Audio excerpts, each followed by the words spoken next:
নমস্কার শ্রোতা বন্ধুরা, ইয়ন্স গ্যালারিতে আপনাদের সবাইকে স্বাগতম। আমাদের চ্যানেলে আমরা আপনাদের শুনিয়েছিলাম বনপাহাড়ি গল্পভার সিরিজের প্রথম গল্প বনপাহাড়ির অভিশাপ। আজ শুনতে চলেছেন বনপাহাড়ি সিরিজের দ্বিতীয় গল্প পেতল চোখার পুকুর। আজকের গল্পটি লিখেছে সায়নদীপ ঘোষ। আজকের গল্প পাঠে রয়েছি আমি নীলাঞ্জন। অন্যান্য চরিত্রে দীপ্তিমান, সূর্য, রূপঙ্কর, রূপা, দীপঙ্কর, শুভম ও বাল্মীকি। চলুন তাহলে শুনে নেওয়া যাক আমাদের আজকের নিবেদন বনপাহাড়ি গল্পভার সিরিজের গল্প পেতল চোখার পুকুর।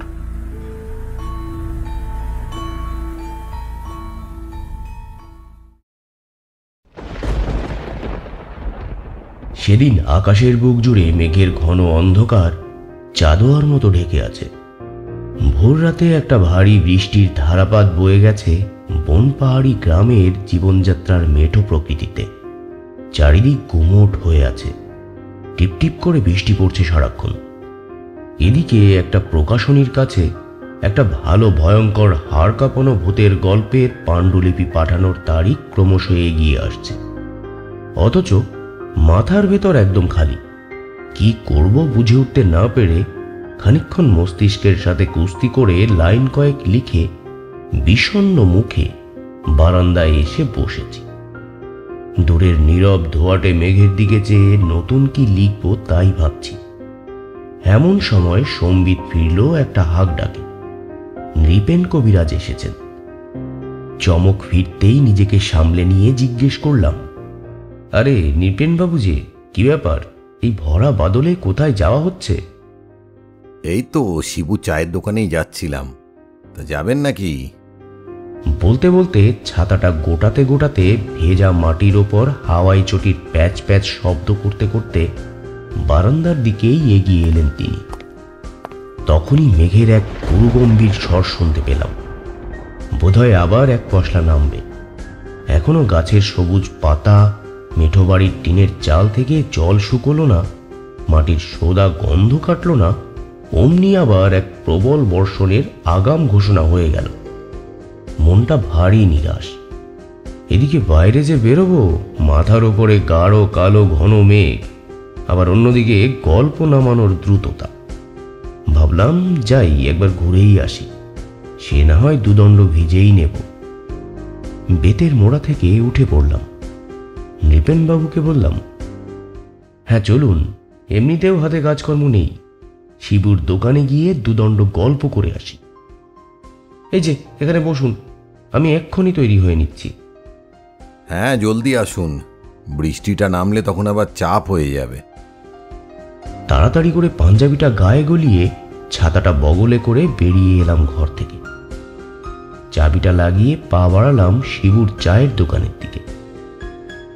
শহরে থাকায় গ্রাম্য বর্ষাকাল দেখার সৌভাগ্য আমার খুব একটা হয়নি, কাজেই এখন চোখের সামনে একটা অপরূপ গ্রাম বাংলার চিত্র ফুটে উঠেছে।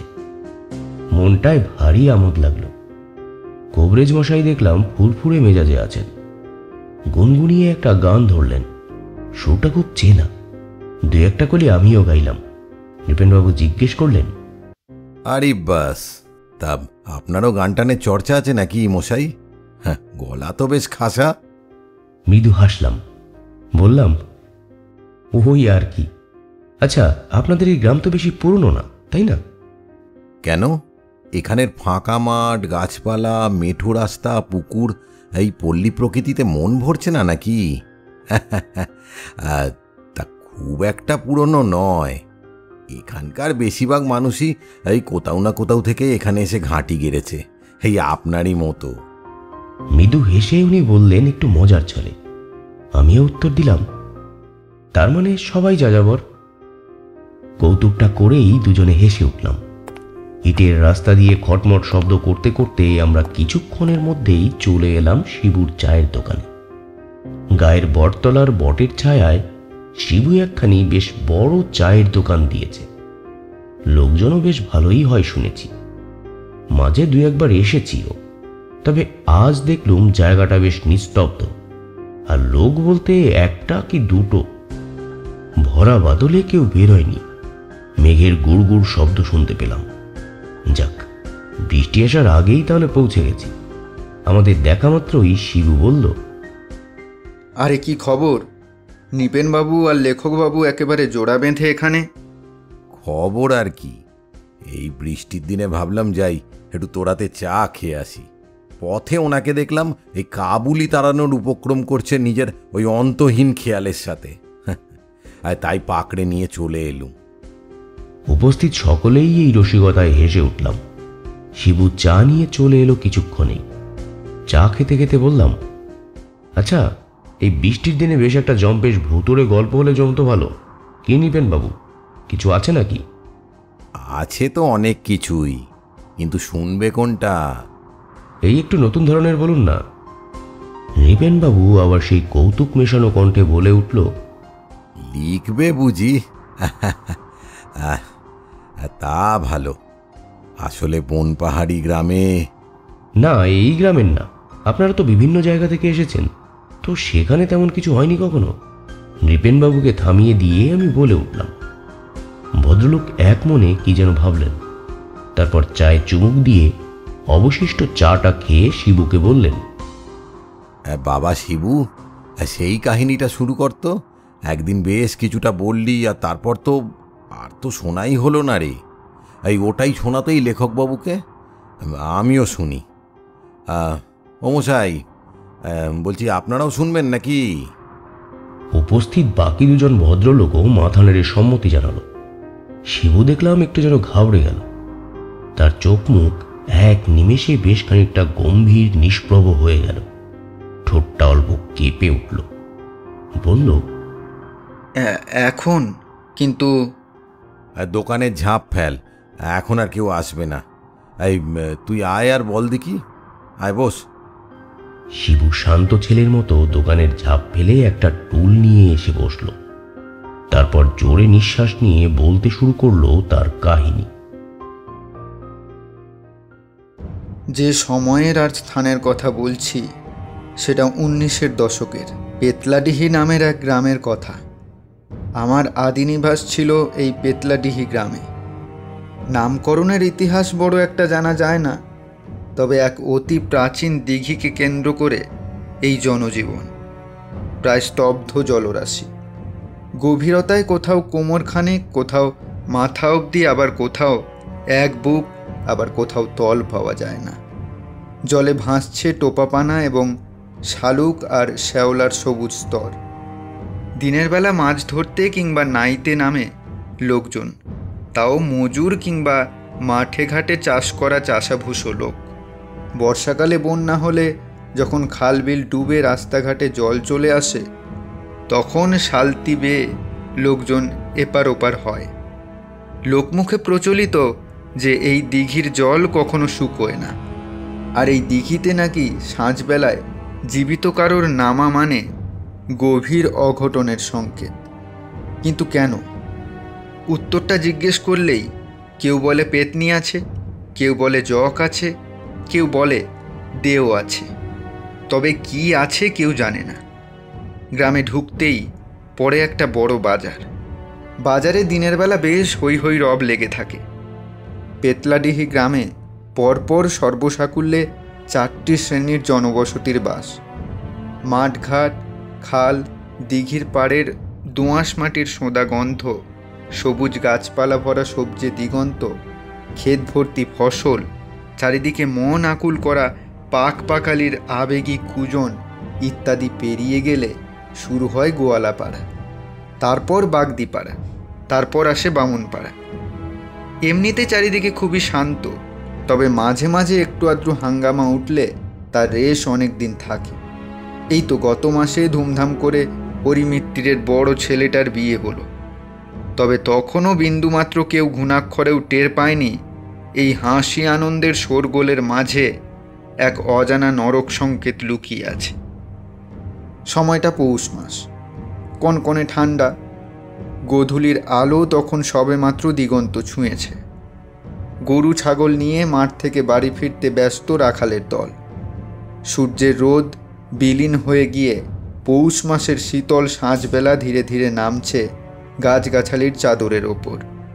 একটু একটু করে কুয়াশা জমেছে মাঠের ওপর, আর তারই মাঝে হাওয়ার স্রোতের গতিপথ ধরে মৃদুমন্দ গতিতে এগিয়ে চলেছে একটা গরুর গাড়ি।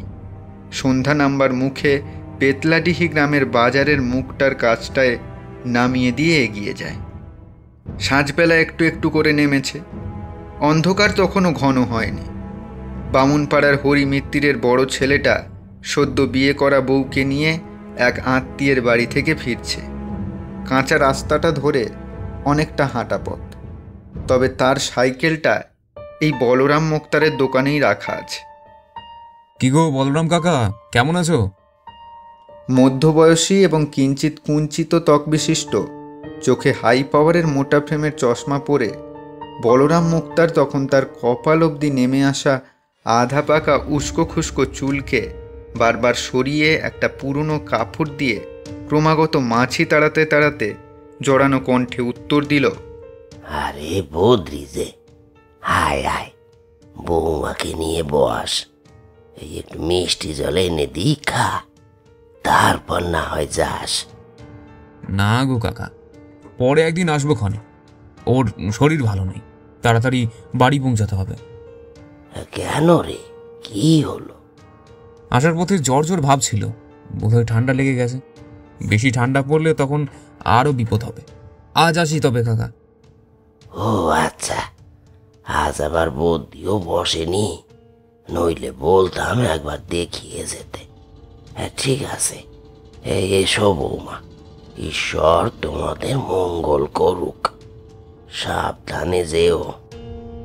সাইকেলে বউকে বসিয়ে মেঠো রাস্তার ওপর দিয়ে নিয়ে চলল বদ্রীনাথ।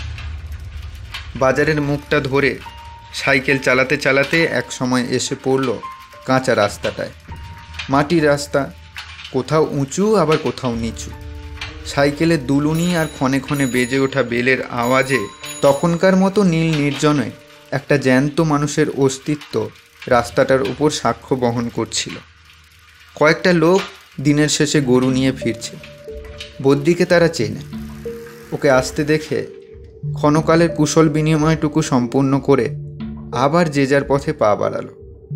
বহুদিনের পুরনো একটা জীর্ণ বিশালাক্ষীর মন্দির আছে। কিছুটা এগোলেই তারপরে রাস্তাটা দুভাগে ভাগ হয়ে গেছে। গোধূলি শেষ হয়ে অন্ধকার আরও ঘন হয়েছে। একটা টর্চ জ্বালিয়ে বউয়ের হাতে দিল বদ্রি, বলল, এই নাও বউ, এটা সামনে ধরো, রাস্তাতে ঠিক মতো ফেরবে। হ্যাঁ, তাড়াতাড়ি চলো, শরীরটা যেন ভালো বোধ হচ্ছে না। সে দেখল পাহারাদারের মতো নেমে আসা বটের ঝুড়ি স্পর্শ করা মন্দিরের চূড়াটি যেন ওই রাস্তার সম্মুখে রাস্তার দিক নির্দেশ করছে। ঘণ্টার ধ্বনি ভেসে আসছে, বোধহয় পুজো দিচ্ছে বামুন ঠাকুর। তার মানে অনেকটা সন্ধ্যা হয়ে গেছে। তাড়াতাড়ি প্যাডেল করে সে। পেন্নাম ঠুকে বড় রাস্তাটা ধরে যাবে, এমন সময় একটা ধরফর করা আর্ত কণ্ঠ ভেসে আসে বিমলার মুখ থেকে। ওগো দাঁড়াও দাঁড়াও, আমার যে বড় শরীরটা খারাপ লাগছে গো, একটু জলের বন্দোবস্ত করতে পারবে? মুখে হাতে জল না দিলে যে এক্ষুনি জ্ঞান হারাবো। রাতের শীতলতার সাথে পাল্লা দিয়ে চোখের সামনে দিয়ে চলে যাওয়া পথ দুটোর গাঢ় অন্ধকারের উদাসীনতা এবং সাথে সাথে এক অজানা ভয়ের কাঁটা ধীরে ধীরে বেড়ে উঠছিল বদ্রির মনে। এই মাঝ রাস্তায় আবার কি হলো? তবে কি আবার মন্দিরের দিকে যাবে? কিন্তু সেটা তো অনেকটা পথ, পৌঁছতে পৌঁছতে পুরোহিত চলে গিয়েও থাকতে পারে। আবার বিমলাকে একা ছাড়াও সম্ভব না। আর সাইকেলে এই অবস্থায় ফের তোলা সে সইতেই পারবে না। বিন্দু বিন্দু ঘাম গড়িয়ে পড়ে তার কানের পাশ থেকে। বিমলার চোখ মুখের অবস্থা ভালো নয়।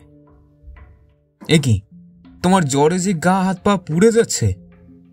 একটু জলের বন্দোবস্ত করো, নইলে যে আমি। আর বলতে পারে না বিমলা। তার শরীরটা ধীরে ধীরে নুইয়ে পড়ে।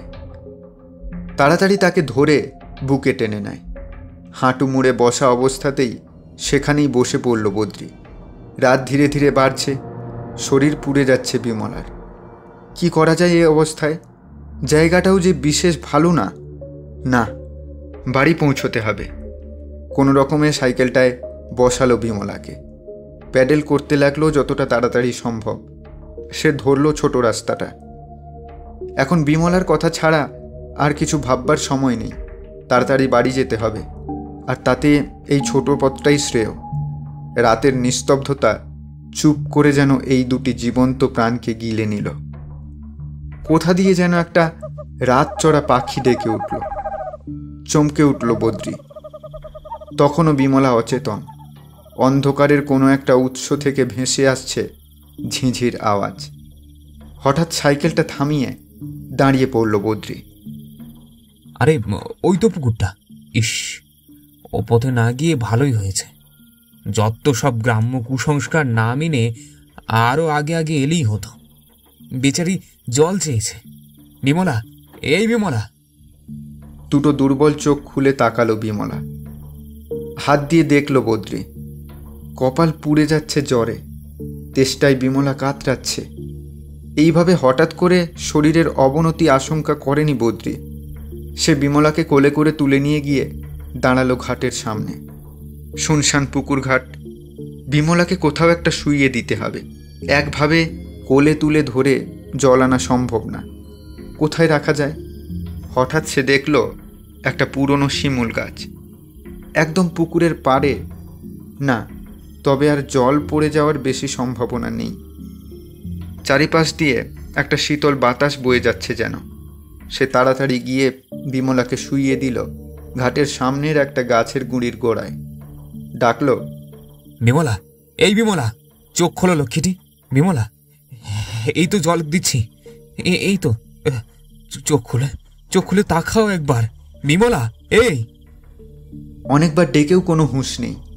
মনের মধ্যে জমাট বাঁধা ভয়টা হু হু করে বাড়ছে।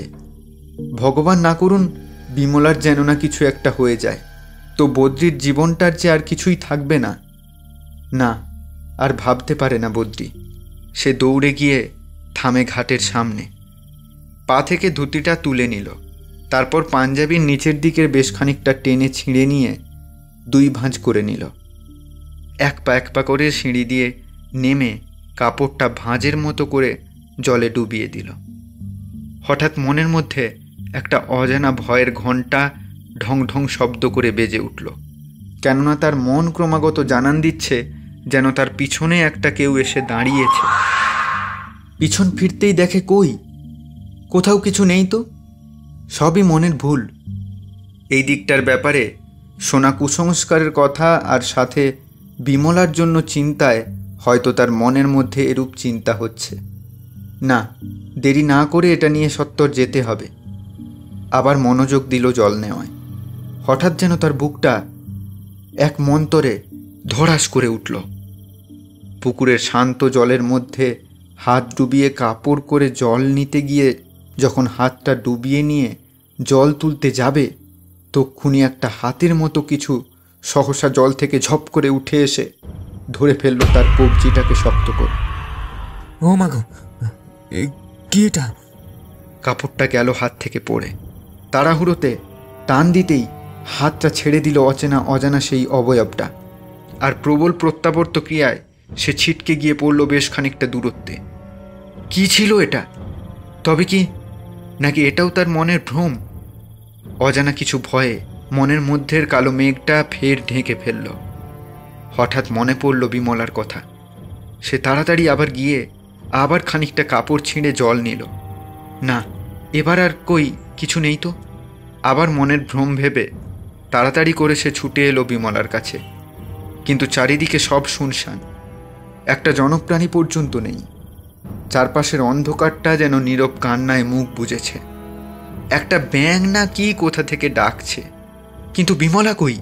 এই তো একটু আগেই এখানে শুয়ে রেখে গিয়েছিল। কই গেল? কিন্তু এই শরীরে তো সম্ভবত উঠবার ক্ষমতা পর্যন্ত নেই। এই তো সাইকেলটা পর্যন্ত পড়ে আছে, কিন্তু বিমলা কই?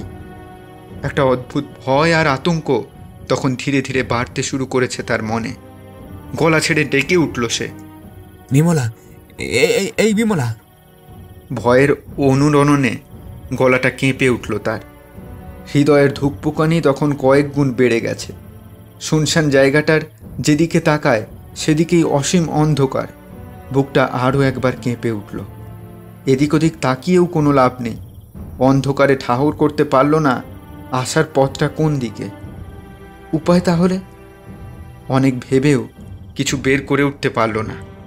অগত্যা ঘন জঙ্গলের মধ্যে বিমলাকে খুঁজতে পা বাড়ালো সে।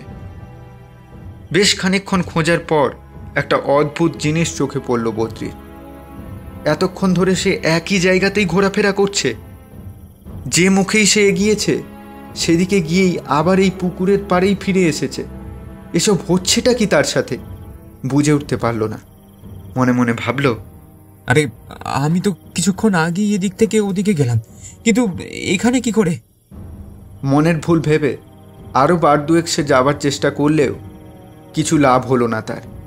ক্রমে ক্রমে তার মাথায় একটা সন্দেহ দানা বাঁধতে লাগলো, এই ভেবে যে গ্রামের লোকজন কেন এই জায়গাটাকে এড়িয়ে চলে। তাহলে এই দিকটায় আজ জীবন্ত মানুষের পা পড়ায় অস্বাভাবিক কিছু শুরু হয়ে যায়নি তো? ক্লান্ত হয়ে সে গিয়ে বসলো ঘাটের পাশটায়। ভেতরটা কেঁপে উঠল। এক মুহূর্তে কোথা থেকে যে কি হয়ে গেল, শরীরে তার দৌড়চ্ছে প্রবল ভয়। চোখ মুখ কালো হয়ে গেছে। মনে মনে ভাবছে, এই দিকটায় না আসলেই বোধহয় ভালো হতো। কোনো রকমে বাড়ি চলে গেলে পথে ঠিক কারো না কারোর বাড়ি পেয়ে যেতাম। বিমলাকে আর ভাবতে পারে না সে। চোখ ছাপিয়ে জল আসে। হঠাৎ একটা হালকা শব্দ। ঘাড় ঘুরিয়ে দেখে পুকুরের জলে একটা হালকা বুদবুদের মতো কি একটা হচ্ছে। প্রথমটা খুব একটা গা না করলেও পুনরায় ঘাড় ঘুরিয়ে দেখে যখন শব্দটা আরও বেড়ে উঠতে থাকে। আরে ওটা কি ওখানে? পুকুরের জলে বুদবুদ উঠছে কেন? কৌতূহলী চোখে সেদিকে তাকাতেই হঠাৎ ভয়ঙ্করভাবে দুলতে থাকে পুকুরের জলটা। যেন ভূমিকম্প শুরু হয়েছে হঠাৎ করে। এ কি, হঠাৎ ঝড় উঠল কোথা থেকে? চারপাশ দুলছে কেন? হায় ঈশ্বর, রক্ষে করো! এ কি ওখানে? ওটা কি? পুকুরের চারপাশে একটা ঘন অন্ধকার জমে উঠছে ধীরে ধীরে। জলে প্রবল স্রোত উঠছে, যা বারবার ঘাটের ওপর এসে আঘাত হানছে। বদ্রির মনে একটা অজানা ভয়ের আশঙ্কা জেগে উঠল। ভয়ে এক পা করে পিছিয়ে যেতে যাবে, তক্ষুনি ভেসে এলো একটা ঠান্ডা শীতল অথচ ভয়ঙ্কর কণ্ঠস্বরের অনুরণন। আমায় একটু জল দাও, তেষ্টায় যে বুক ফেটে যাচ্ছে। কোথায় তুমি, বিমলা? এই তো সামনে দেখো। ধীরে ধীরে ভয়ঙ্কর কণ্ঠস্বরটার উৎস লক্ষ্য করে এদিক ওদিক তাকাতে থাকে। হঠাৎ আবার একটা ঘর ঘরে শব্দ ভেসে আসে পুকুরটার থেকে। সহসা পিছন ফিরে তাকাতেই যা দৃশ্য সে দেখতে পায় তাতে শিরদাঁড়া দিয়ে একটা প্রচণ্ড ঠান্ডা ভয়ের স্রোত খেলে যায়। প্রবল আতঙ্কে কেঁপে ওঠে। এক পা করে পিছিয়ে সরে যায়, কেননা তাকে ততক্ষণে অবাক করে দিয়ে পুকুরের জল থেকে উঠতে শুরু করেছে একটা দেহ। মাগো, বিমলা বাঁচাও! তক্ষুনি বদ্রির কম্পমান কণ্ঠকে বাকরুদ্ধ করে তার চোখের সামনেই বিমলার হাত দুটো নিমেষে মট করে বেঁকে গেল কুনোয়ের হাড়ের সংযোগস্থল থেকে। আর দেখতে দেখতে দুটো পা এবং নিমেষে গোটা শরীরটা স্থানে স্থানে ভাঙতে থাকলো। মনে হচ্ছিল কেউ যেন দুমড়ে মুচড়ে পিষছে মেয়েটার সমগ্র দেহটা। চোখ দুটোর নিচ দিয়ে অবিরাম বইছে গাঢ় রক্ত। ফোঁটা ফোঁটা করে পুকুরের কালো জলে পড়ছে সেই রক্তের ধারা। বিশ্বাস করতে পারছে না বদ্রি নিজের চোখকে। চুলগুলো হাওয়ায় কেউ যেন টেনে ধরেছে। বদ্রি স্থির হয়ে দাঁড়িয়ে আছে পুকুরের বাঁধানো ঘাটের পাশে। নড়ার ক্ষমতা পর্যন্ত নেই। কিছুক্ষণ আগে পর্যন্ত দেখা একটা কোমল নরম নিষ্পাপ ফুলের মতো মিষ্টি দেহটার এ কি হাল হলো এক মুহূর্তের মধ্যে? কিন্তু তার চোখেও বড় প্রশ্ন, সে কি পারবে এখান থেকে বউকে নিয়ে বেঁচে ফিরতে? এক পা করে পিছুতে যাবে, তক্ষুনি বিমলার দোমড়ানো মোচড়ানো শরীরটা শূন্যে ভাসমান অবস্থায় থেকে দ্রুত তার গায়ে এসে পড়ল। মনে হলো কেউ যেন আকাশ থেকে সেই লণ্ডভণ্ড দেহটাকে এক টানে ছুঁড়ে ফেলে দিল। সামলাতে না পেরে সেই দেহ শুদ্ধ উল্টে পড়ে গেল বদ্রি শান বাঁধানো ঘাটের ওপর। মাথাটা সজোরে লাগলো সিমেন্টের মেঝেতে। ব্যথায় যন্ত্রণায় কোকিয়ে উঠল সে। বুকের ওপর তখনও কাদার তালের মতো পড়ে আছে বিমলার দুমড়ানো শরীরটা। কোনো রকমের শরীরটা একপাশে রেখে উঠবার চেষ্টা করল বদ্রি। ঘাড়ে আর মাথায় প্রবল ব্যথা করছে। দলা পাকানো শরীরটা একপাশে রেখে উঠে বসল সে। অসহ্য যন্ত্রণায় শরীরটা ভেঙে যাচ্ছে। বিমলার এমন শোচনীয় বিভৎস অবস্থায় বদ্রির বুকের ভেতরটা চূর্ণ বিচূর্ণ হয়ে উঠেছে। কি করবে সে বুঝে উঠতে পারছে না। তখনও আকাশে কালো মেঘ, পুকুরের জলে কালো রঙের গাঢ় আস্তরণ, চারপাশে ঘন কালো জঙ্গল ঝোপ, সমস্ত কালো অন্ধকার চারিদিকে হাঁ করে বসে আছে সব কিছু গ্রাস করতে। সেই বিভৎস হাসিটা এখনো থেকে থেকে ভেসে আসছে কোনো অজানা উৎস হতে। তখনও সে বুঝে উঠতে পারছে না এতক্ষণ যা হচ্ছে তার কার্যকারণ কি। এবার চোখ গেল বিমলার দেহটার দিকে। ভেতর থেকে একটা গা গুলিয়ে ওঠা ভাব এলো, সাথে একরাশ ভয় তৈরি হলো তার চোখ মুখ ঘিরে। গা ঘষে ঘষে কোনো রকমে হাত দিয়ে ভর করে দেহটার কাছে গিয়ে শরীরটা উল্টালো সে। কি ভয়ঙ্কর অবস্থা! সারা মুখে অজস্র আঁচড়ের দাগ। কোনো অদৃশ্য নখরযুক্ত হাত যেন আঁচড়ে খুবলে নিয়েছে মুখ থেকে অনেক মাংস। গলা অবধি সেই ঘা চলে গেছে। সারা দেহ রক্তে ভেজা। শরীরে যে প্রাণ নেই সেটা পরিষ্কার, কিন্তু তবুও মৃত মুখে পতিত সেই অভাগা শরীরটা দেখে ভেতর থেকে একটা দলা পাকানো বেগ উঠে এলো তার। কেননা ততক্ষণে একটা তীব্র ভয় ধরিয়ে দিয়েছে শরীরের ওপরে ছেয়ে পড়া নতুন বিভীষিকা। শরীরের প্রত্যেকটা ঘা থেকে বেরিয়ে আসছে শয়ে শয়ে ক্ষুদ্র ক্ষুদ্র পোকা। তারা মাংস খাচ্ছে খুবলে খুবলে। এক নিমেষে ভয়ে আতঙ্কে শরীরের শির দ্বারা জমে যাওয়ার জোগাড়। না, পালাতে হবে। মাটিতে হাত রেখে কোনো রকমে উঠে দাঁড়ালো সে। হঠাৎ একটা বিকট আওয়াজ শুনে পিছন ফিরে তাকালো। আওয়াজের উৎস লক্ষ্য করে দেখতেই তার শরীরে আতঙ্ক ছড়িয়ে গেল। কেননা তার সামনে যে অবয়বটা কথা বলছে সেটা কোনো জাগতিক প্রাণী না। মুচড়ে যাওয়া শরীরটা ভাঁজ খেয়ে মাটি থেকে উঠতে শুরু করেছে। ভাঙা হাত দুটো ভাঁজ খেয়ে উল্টোভাবে মাটিতে ভর দিয়ে বাঁকা শরীরটাকে তুলছে। মোচড় দিয়ে বাঁকানো পেটের নিম্নাংশ উল্টো পায়ের ভাঁজে ভর দিয়ে উঠে দাঁড়ালো। শরীরটার ওপরের কাপড়টা অর্ধেকেরও বেশি ছিঁড়ে গিয়ে বিমলার দেহটাকে বিবস্ত্র করে দিয়েছে। মুখটা শরীরের সাথে সম্পূর্ণ ঘুরে গেছে। মাটিতে এসে পড়েছে একরাশ কালো চুল, আর চোখ দুটো পিতলের মতো হলুদাভ। অল্প আবছায়া আলো আঁধারির পরিবেশ তৈরি হয়েছিল চারিদিকে। মেঘ গর্জে উঠেছে, সাথে সাথে তীব্র বিদ্যুতের ঝিলকি বেরিয়ে আসছে। দূরে একটা কালো মেঘের আস্তরণ ঘূর্ণির মতো ঘনিয়ে এসে দাঁড়িয়েছে অবয়বটার পিছু পিছু। সেখান থেকে বেরিয়ে আসছে লালাভ একটা আলো। চোখের সামনে জলজ্যান্ত মৃতদেহকে দেখে ভয়ে কম্পমান বদ্রি বাঁচবার শেষ চেষ্টা করতে দৌড় দিল জঙ্গলটার দিকে। অনুভব করল পেছন পেছন চার হাত পায়ে কিলবিল করে দৌড়ে দৌড়ে আসছে সেই বিভৎস অবয়বটা। সামনের অন্ধকার জঙ্গলটা গাঢ় হয়ে যাচ্ছে। মনে হচ্ছে যেন একই জায়গায় দৌড়াচ্ছে সে।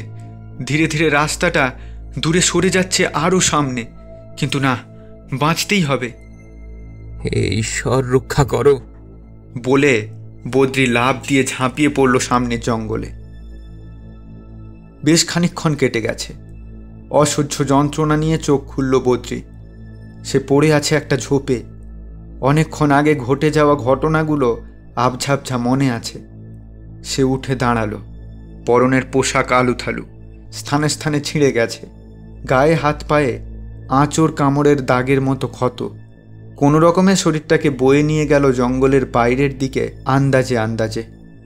চলতে চলতে আবার চোখের সামনে দেখতে পেল সেই কালো ঘন অন্ধকারময় মেঘটাকে। আবার আশেপাশের জিনিসপত্র সেই ঘন অন্ধকারে ডুবতে শুরু করেছে।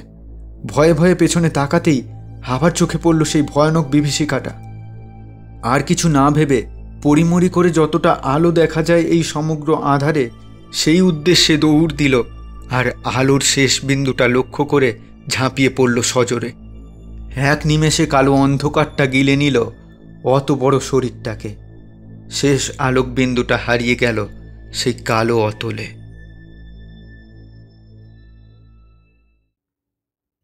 কয়েক লাইন গুনগুনিয়ে উঠল খগেন বাড়ুচ্ছে। হিমশীতল শীতের কাঁপুনি ধরিয়ে দেওয়া রাতেও একটুও প্রফুল্লতার অভাব দেখা গেল না। গায়ে নতুন শাল, পরনে গরদের নতুন পাঞ্জাবি, নতুন ধুতি। একটু আগেই চিবিয়ে খাওয়া মিষ্টি পানের স্বাদ লেগে আছে এখনো মুখে। বিয়েবাড়িটা খাসা ছিল মাইরি। পাশের গ্রামের মোড়ল খাসা আয়োজন করেছে তার মেয়ের বিয়েতে। গুনগুন করে আবার গানটা করতে করতে পথ ধরল পেতলাডিহির। মধ্য গগনে তখন চাঁদ আকাশে, কখনো কখনো হালকা ধূসর, আবার কখনো মিশকালো মেঘ ছেয়ে যাচ্ছে চাঁদের সেই ম্লান অথচ নিষ্প্রভ নয় এমন আভা। থেকে থেকে সুদূর কোনো অসীম প্রান্ত থেকে অন্ধকারের পথ কেটে ভেসে আসছে ঠান্ডা উত্তুরে বাতাস। তার মানে শীতটা আরও পড়বে জাঁকিয়ে। দেখতে দেখতে সে এসে পড়ল পেতলাডিহির নাটা বামনির ঘাটের সামনে। আর খানিকটা পথ, সরু পথ চলে গেছে সোজা ঘাটের পাশ দিয়ে। কি হে খগেন খুড়ো, একা একা ফিরছো যে? ছেড়ে দেবো নাকি? আরে রমা যে, তা রাত বিরেতে কই গিয়েছিলি? আরে একটু ওই গঞ্জে। আসো আসো আসো, পিছনে বসো। হ্যাঁ চ, ভালোই হলো। দেরি না করে তাড়াতাড়ি উঠে বসল খুড়ো। আর একটা বড় দিঘি, তারপরেই পড়বে তাদের পাড়ার চায়ের দোকানটা। নীরু কি এখনো জেগে থাকবে? মনটা কেমন যেন একটা চা খেতে ইচ্ছে করছে। গলায় আগত কাশির বেগটাকে সামলে নিয়ে রমাকে জিজ্ঞেস করল, এই রমা, নীরুর চায়ের দোকান কি খোলা থাকবে এখন? কেন, বিয়ে বাড়িতে পেট ভরেনি? বলেই একটু হাসে রমা। খুড়ো রোজকার এই নেশাতুল্য ইচ্ছেটাকে প্রশমিত করে। এত রাতে চা খেলে অম্বল আর বদহজম নির্ঘাত। না থাক, পরদিন হবে ক্ষণ। গুনগুনিয়ে গানটা ধরে সে আবার। সামনে রমা একটা চাদর গায়ে হনুমান টুপি পরে একটু বেশ জলদিই চালাচ্ছে সাইকেলটা, তাই ঠান্ডা হাওয়াটা পুরো মুখ ঢেকে দিচ্ছে। শন শন শব্দ করে বাতাস বইছে। মধ্য গগনে পূর্ণিমার মতো গোল চাঁদ উঠেছে। রাতের নিস্তব্ধতার মধ্যে ক্ষণে ক্ষণে একটা ঠান্ডা বাতাস বারে বারে যেন কোনো অচেনা কারোর আশার ইঙ্গিত দিচ্ছে। নাটা বামনির ঘাটের কিছুটা আগে চলে এসেছে রমার চলন্ত সাইকেলটা। তক্ষুনি হঠাৎ ব্রেক চালালো রমা। সাইকেলটা বেদম একটা ঝাঁকুনি খেয়ে দুম করে দাঁড়িয়ে গেল। এই রমা, কি হলো রে? কথা কাটে না রমার মুখ দিয়ে।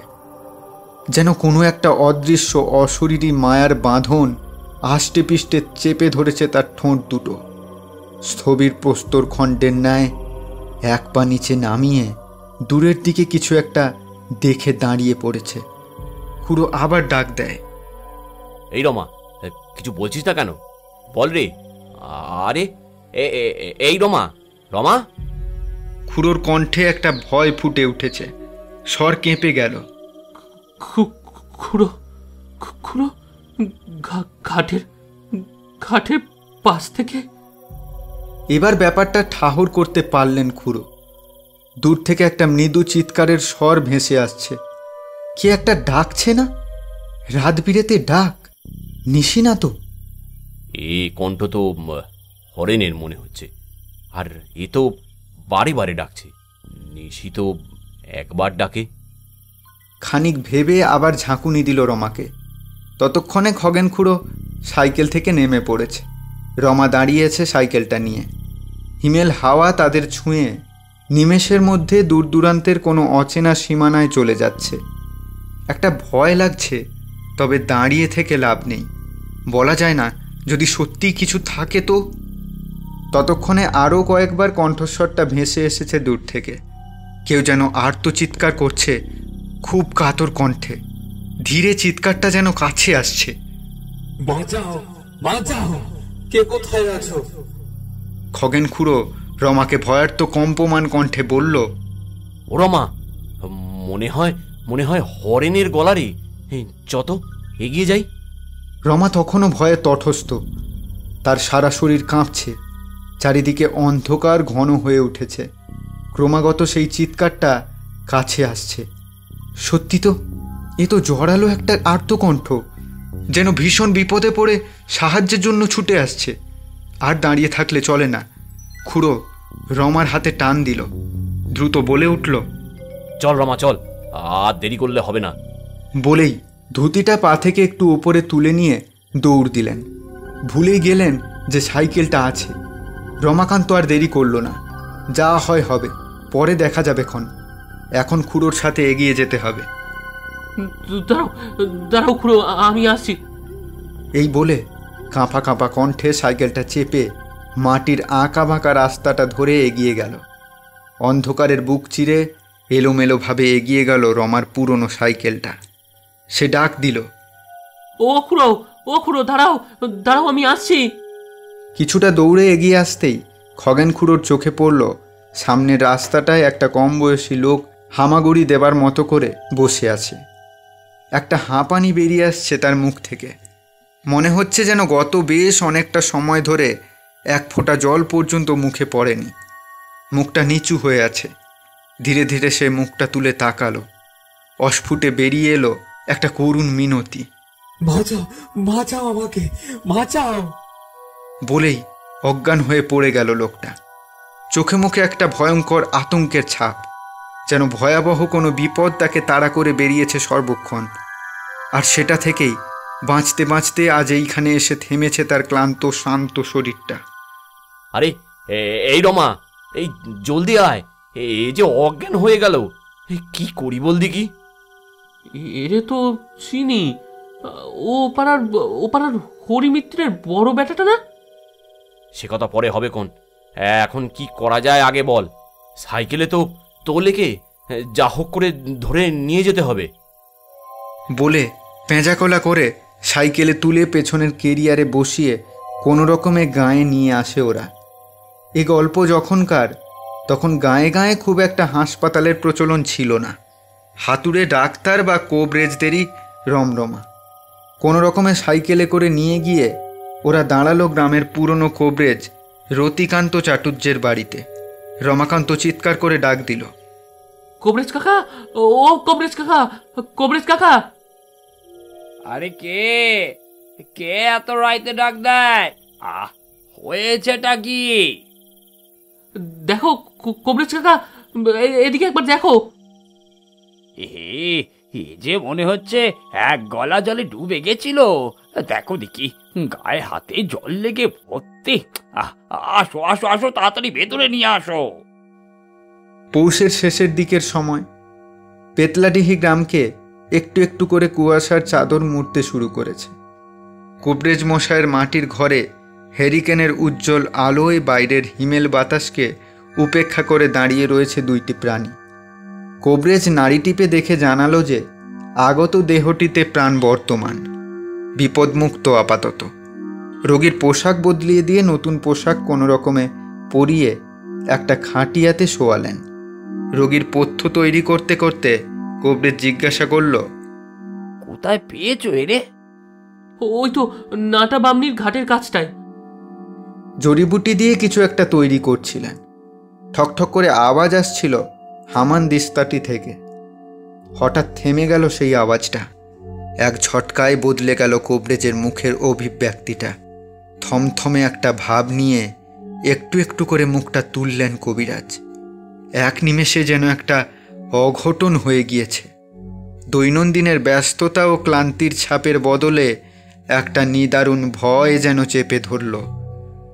সে একবার শায়িত দেহটার দিকে তাকালো, তারপর ধীর কণ্ঠে একটু শঙ্কা এনে প্রশ্ন করল, কি বললে? নাটা বামনির ঘাটের কাছে? খগেন খুড়ো এবার বোধহয় কিছু একটা আন্দাজ করলেন। তার ঠোঁট দুটো যেন এক মুহূর্তে কেঁপে উঠল। কিন্তু রমা তখনও কিছুই বুঝে উঠতে পারল না আসলে হচ্ছেটা কি। সে বলল, কি হয়েছে বলুন তো।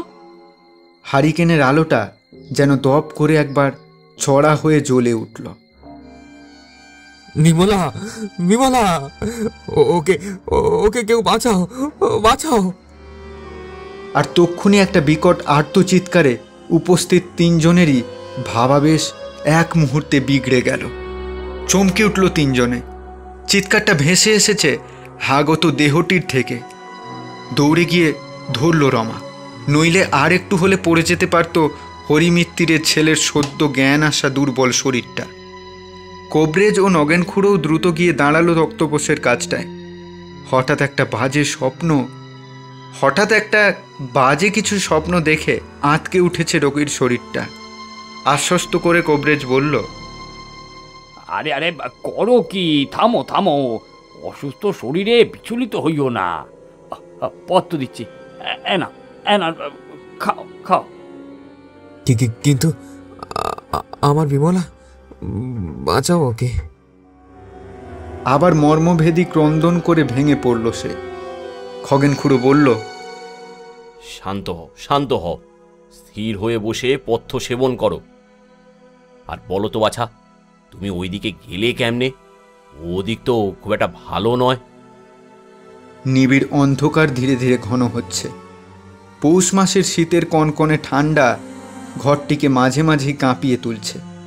একটা অদৃশ্য কোনো অদ্ভুত কিছু মনে হচ্ছে মাটির বাড়িটার চারপাশে ক্রমাগত পায়চারি করছে।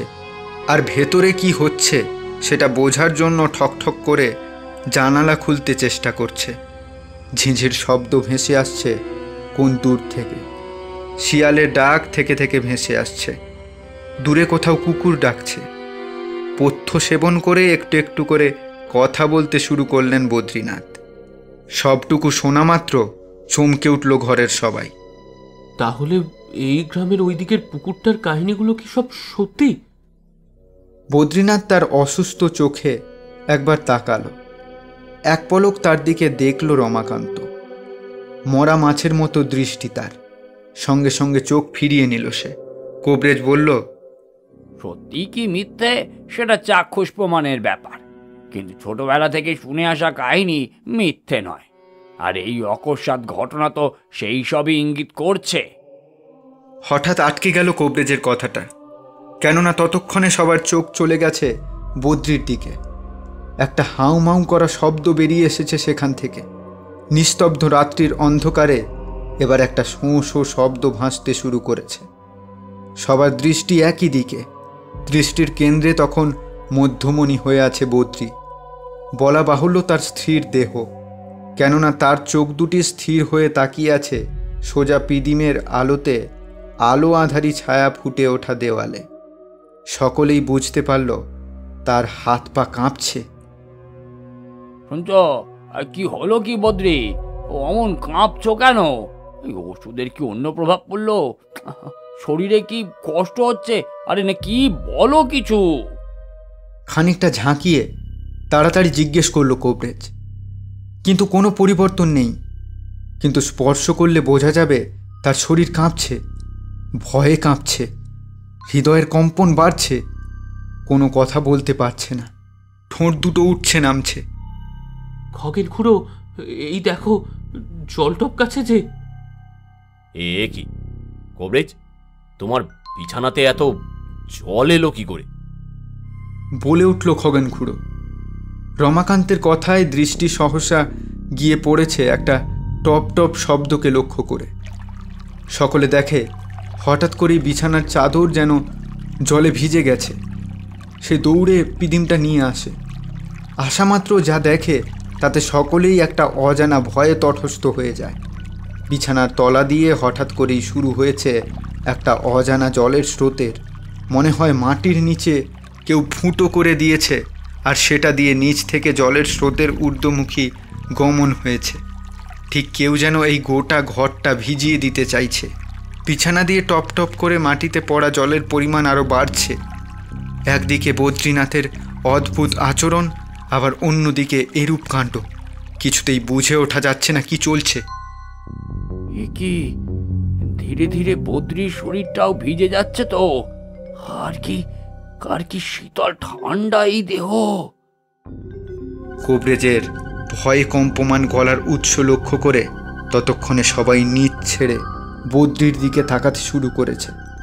ততক্ষণে সকলের পায়ে জল ভর্তি হয়ে গোড়ালি স্পর্শ করেছে।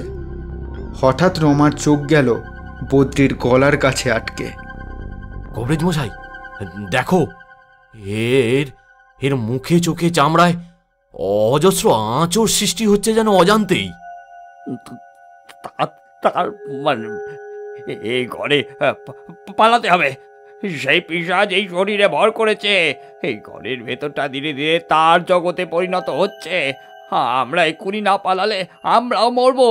হে ভগবান, হে ভগবান, এই রমা, দরজা খোল। কিন্তু বদ্রিকে এভাবে? ওরে, শুনতে পেলি না কি বলল? ওর শরীরে বদ্রি নেই, আছে পিশাচ। দরজাটা খোল গিয়ে।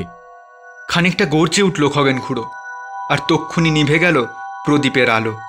ব্যাস, সারা ঘর অন্ধকার। না, অন্ধকার বলা ভুল, একটা লাল আলো আঁধারি তৈরি হচ্ছে। ঘরটা দুলছে মনে হলো। লাল আলোর উৎস বিছানার তলায়, কিন্তু ততক্ষণে কি আলো কি অন্ধকার কোনো হুঁশ নেই কারোর।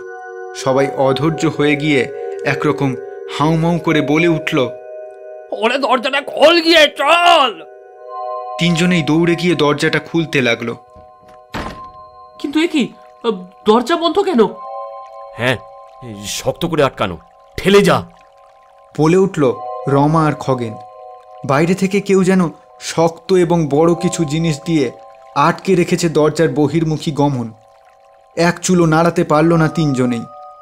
এদিকে আলো আঁধারটা বাড়তে শুরু করেছে। জল এসে গোড়ালি ডুবিয়ে দিয়েছে। ছাদ থেকে টপকাচ্ছে ফোঁটা ফোঁটা জল, আর বদ্রির দেহ তখনও স্থির। কিন্তু ওটা কি? এই দেখো, ওটা কি গো? এবার আমাদের কি হবে? বাঁচাও, এই ঠেল দরজা জলদি।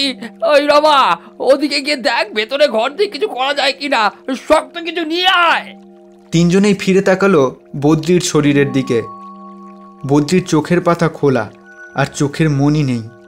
সেই খোলা চোখের বদলে একটা হলুদ আভা আস্তরণে ভরে গেছে। চোখের কোল বেয়ে গড়াচ্ছে রক্ত। রমা তাড়াতাড়ি করে যেতে যাবে, অমনি হঠাৎ করে বদ্রির শরীরটা হাওয়ায় উঠে গেল, আর সজোরে গিয়ে লাগলো ছাদের দেওয়ালে।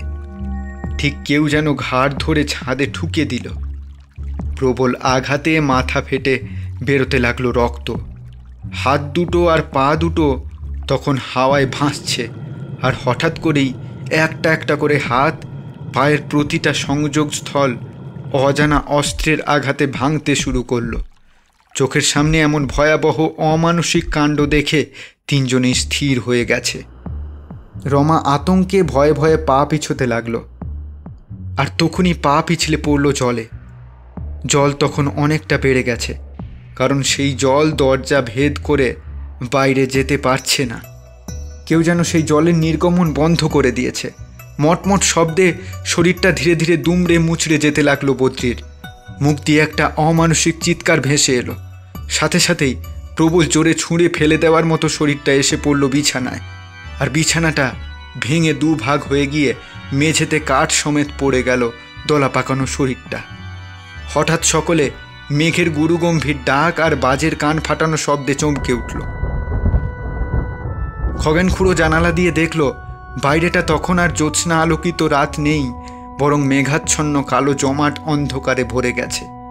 আর মেঘের মধ্য দিয়ে সাদা সাদা আলোর আভার পরিবর্তে প্রতিবার ঘন ঘটার গগনভেদী গুরুগম্ভীর শব্দে একটা লালাভ আভা বেরোচ্ছে। কোথাও কিছু নেই।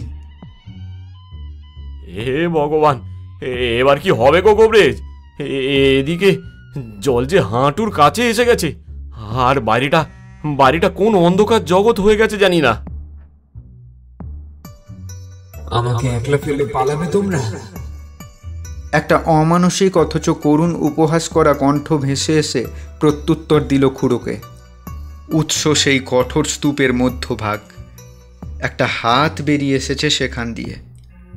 সবাই এসে ধাক্কা লাগা দরজায়, এটা ছাড়া আর কোনো উপায় নেই। তক্ষুনি বিকট একটা কর্কশ চিৎকারে গোটা ঘর গমগম করে উঠল। বাইরে তখন ক্রমাগত বাজ পড়তে শুরু করেছে, আর ঘরের মধ্যে আলো আধারিতে দেখল তিনজন একটা দোলা পাকানো বাঁকা শরীর হামাগুড়ি দিয়ে উল্টো হাতে উল্টো পায়ে ওই কাঠের স্তূপটা থেকে বেরিয়েছে, আর লাল আলোটা আরও বেড়ে উঠেছে। একটু একটু করে এক একটা ধাপ বেয়ে মাকড়সার মতো নামছে শরীরটা। জলেতে পড়ছে ছপাস করে শব্দ। রমা দৌড়ে গিয়ে কাঠের খিলটা তুলে নিল, বলল, বাঁচবো না মরবো জানি না, তবে তবে তোমরা দরজা খোলো। একে আপাতত এই খিল দিয়ে আটকানো যাবে কিছুক্ষণ, কাছে এলেই মরবো। তবে অস্ত্র হাতে দেখেও যেন কোনো হেলদোল নেই। জলের স্রোত হাঁটু টপকে গিয়েছে। সেই অদ্ভুত অতিকায় দেহের রক্তাক্ত মণ্ডের গতি এক চুলো কমেনি, উল্টে যেন আরও বেড়েছে। এবং এদিকে প্রবল ধাক্কায় মনে হলো দরজাটা খানিকটা আলগা হয়েছে। রমা খিলটা দে। বলতে না বলতেই সেই অতিকায় বিভৎস রক্তাক্ত শরীরটা একটা প্রবল মারণ ক্ষুধায় গোঙাতে গোঙাতে লাফ দিল 3টে শরীর লক্ষ্য করে, এবং কোবরেজের কথা তাতে চাপা পড়ে গেল। শিকারীর শিকারকে গ্রাস করার কয়েক সেকেন্ড তফাতেই দরজাটা গেল খুলে। 3 জনে হুড়মুড়িয়ে পড়ল বাইরে। কিন্তু দানবীয় সেই বিভৎস নারকীয় রক্তাক্ত পিণ্ডের মারণ থাবা গিয়ে পড়ল রমার পায়ে। একটা কামড় বসাতে যাবে, তখন পাশের পড়ে থাকা খিলটা দিয়ে দিল এক বেদম প্রহার। ছিটকে পড়ল কিছুটা তফাতে। জলের প্রবল স্রোতের সাথে রমা রক্তাক্ত ঘা নিয়ে দৌড় দিল বাইরে। বাকিরাও দৌড়ল, কিন্তু ততক্ষণে বদ্রির সেই দেহটা কিলবিল করতে করতে হামাগুড়ি দেওয়ার মতো করে পিছু নিয়েছে 3 জনে। কোন দিকে যাব? চারদিকে তো অন্ধকার স্যাঁত করছে, মেঘও ডাকছে, ঝড় উঠেছে, গাছপালা ঝোপঝাড় সবই যে ভয়ঙ্কর অন্ধকারে ডুবে যাচ্ছে। আরে খুড়ো, এটা তো... কোবরেজের মুখের কথা কেড়ে নিয়ে কাঁপতে কাঁপতে জবাব দিল রমা। কণ্ঠে কষ্ট থাকলেও ভয়টা বেশি। সে অনেকটা পিছনে স্থির হয়ে দাঁড়িয়ে পড়েছে, কারণ ততক্ষণে সামনে এসে পড়েছে একটা অতি প্রাচীন পুকুর, যার জলের রং ভয়ঙ্কর রকমের কালো, ঠিক চারপাশের অন্ধকারের মতো। বলা বাহুল্য, লালাভ আলো আঁধারির ফাঁকে ফাঁকে জড়িয়ে থাকা অন্ধকারের মতো। এই যে সেই পেতল চোখার পুকুর, এবার কি হবে? হ্যাঁ রে, তাই তো। তার মানে আমরাও বদ্রির মতো? ঈশ্বর, এবার কি করা যায়? খুড়ো বলে উঠল। কোবরেজ উত্তর দিল ভয় আতঙ্ক মাখা কণ্ঠে, এক্ষুনি সেই আদিম গ্রাম্য আতঙ্ক যে কোনো মুহূর্তে আমাদের ওপর ঝাঁপিয়ে পড়বে। বাঁচতে হলে সে আলোর বিন্দু খুঁজতে হবে কবরেজ, আর আঘাত লাগতে দিলে হবে না। মনে আছে সেই পিশাচ আঘাত করেছিল বদ্রির দেহকে, তাই ওর দেহকে কেন্দ্র করেই এই জগতে পা দিয়েছিল। জঙ্গলে চলো, জঙ্গলে চলো। তার মানে রমা... কবিরাজ এইবার ব্যাপারটা আন্দাজ করতে পেরেছে। রমাও আঘাতপ্রাপ্ত ছিল, আর রমাই দৌড়ে এসেছে এদিকে, আর তারা তো তাকেই অনুসরণ করছে। তাহলে দুজনেই এবার রমার দিকে ফিরে তাকালো। কোথায় রমাকান্ত? কোথায় কি? তাদের পেছনে তখন ঘাড় হেট করে দাঁড়িয়ে আছে একটা শরীর, রমাকান্তের শরীর। হঠাৎ করে তাকালো সে তাদের দিকে। খুড়ো পালাও, এ রমা নয়, পেতল চোখা! কিন্তু কোবরেজ আর একটা শব্দও বলতে পারল না। তাদের গলা দুটো যেন কেউ চেপে ধরেছে। চোখের সামনে রমার শরীরটা হাওয়ায় উঠে গেল, আর ঠিক আগেরটার মতোই ভেঙে চুরে রক্তাক্ত দেহ নিয়ে পড়ে গেল মাটিতে। একটু একটু করে 4 হাত পা দিয়ে ভর করে আঁচড়ানো কামড়ানো অজস্র ঘা নিয়ে বেঁকে চুড়ে দাঁড়ালো সেই শরীরটা। ঘাড় ঘোরানোর সামর্থ্য নেই তখন কারোর। তবে ইন্দ্রিয়ের সক্রিয়তায় বুঝতে পেরেছে পেছনে একটা কিছু বিকট বিভৎস বিভীষিকা এসে দাঁড়িয়েছে। সহসা একটা প্রবল জোরে বাজ পড়ল ওদের সামনে। ঘন ঘন মেঘের ঘন ঘটা বেড়ে গিয়ে গুরু গম্ভীর বজ্রনীনাদ তৈরি করেছে। এ যেন সেই চেনা জানা গ্রাম বাংলার বর্ষাকালের ঝড় বাতাসে ভেজা মেঘলা আবহাওয়া নয়। এ অন্ধকার তাদের চেনা পরিচিত নয়। তাদের অজান্তেই তারা প্রবেশ করেছে পাতালের গহীনে। আর কিছু বুঝে ওঠার আগেই তাদের সামনে দেহটা হামাগুড়ি দিয়ে দৌড়ে এসে লাফ দিল তাদের জীবন্ত শরীর লক্ষ্য করে। সঙ্গে সঙ্গে একটা বিকট গগনভেদী অট্টহাসি ভেসে উঠল পেছনের সেই কালো পুকুরের ওপরে ভেসে থাকা নিকষ কালো অথচ ঠিক যেন নারীর মতো দেখতে একটা অবয়বের অন্ধকারময় কোনো আদিম উৎসের গহ্বর থেকে, যার চোখ দুটো ছিল পেতলের মতো হলুদাভ। মুহূর্তের মধ্যে গোটা অন্ধকারটা গ্রাস করল জীবন্ত পৃথিবীর দুটি সজীব প্রাণকে। গোটা ঘটনার সাক্ষ্য হিসেবে শুধু থাকলো একটা পৈশাচিক অট্টহাসি, নরদেহ ভক্ষণের কর্মর কচমচ বিকট শব্দ, আর সেই ঝড় যার উৎস আদিম পাতালের গহ্বর থেকে। এ পর্যন্ত বলে শিবু থামল। আমরা সবাই চুপ। এই দিনের বেলায়ও গায়ে মৃদু শিহরণ খেলে গেল। বাইরে বৃষ্টির আওয়াজ থেমে এসেছে। আমার মনে বেশ কয়েকটা প্রশ্ন ঘুরছে তখনও। জিজ্ঞাসা করলাম, আচ্ছা শিবু, মরল তো সবাই, তবে এই ঘটনার সাক্ষী রইল কে? মানে এই কাহিনী তুমি জানলে বা শুনলে কেমন করে? শিবুর মুখটা আবার গম্ভীর হয়ে গেল। বলল, বাবুজি, গল্পটা এখানেই যদি শেষ হতো তাহলে আপনি কি এই প্রশ্ন করতেন? তার মানে এখানেই এর শেষ নয়? না বাবু, যেটুকু বললাম ওটা তো ভূমিকা মাত্র। এই কাহিনী কিভাবেই বা আমি জানলাম, আর এই গাঁয়ে কেনই বা আমার আশা, সেসব প্রশ্নের উত্তর সবই লুকিয়ে আছে এর আসল অবশিষ্টটুকুতে। বলো সেটা শুনি। কি নৃপেনবাবু আপনি? নৃপেনবাবু কিছু একটা বলতে যাবেন, তখনই শিবু বলে উঠল, আজ থাক বাবু, অন্য একদিন। এখন বাড়ি যান, নইলে আবার আকাশ ঘনিয়ে এলে আটকে পড়বেন। মাথাটা বড্ড ধরেছে। বিনা কোনো প্রশ্ন করে আমরা চলে এলাম সেদিনের মতো। তারপর অনেক দিন কেটে গেল। শিবুর দোকানে গেলেও সেই প্রসঙ্গ আর ওঠেনি।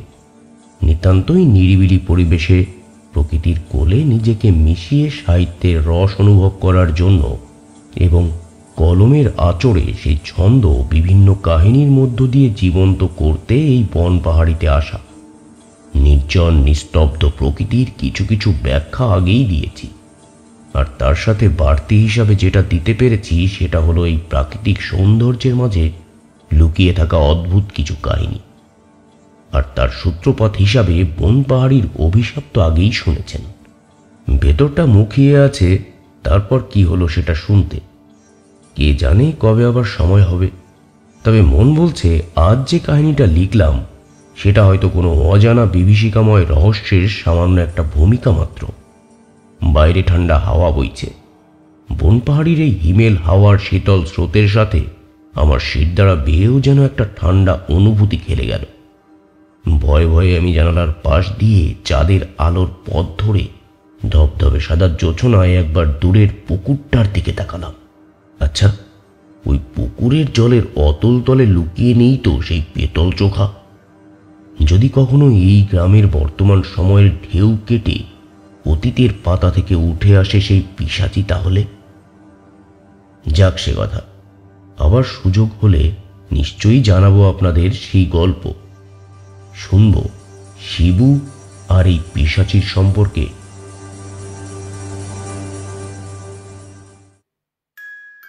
কেমন লাগলো আমাদের আজকের নিবেদন অবশ্যই কমেন্ট করে জানান। আর যদি ভালো লেগে থাকে তাহলে লাইক এবং শেয়ার করে দিন।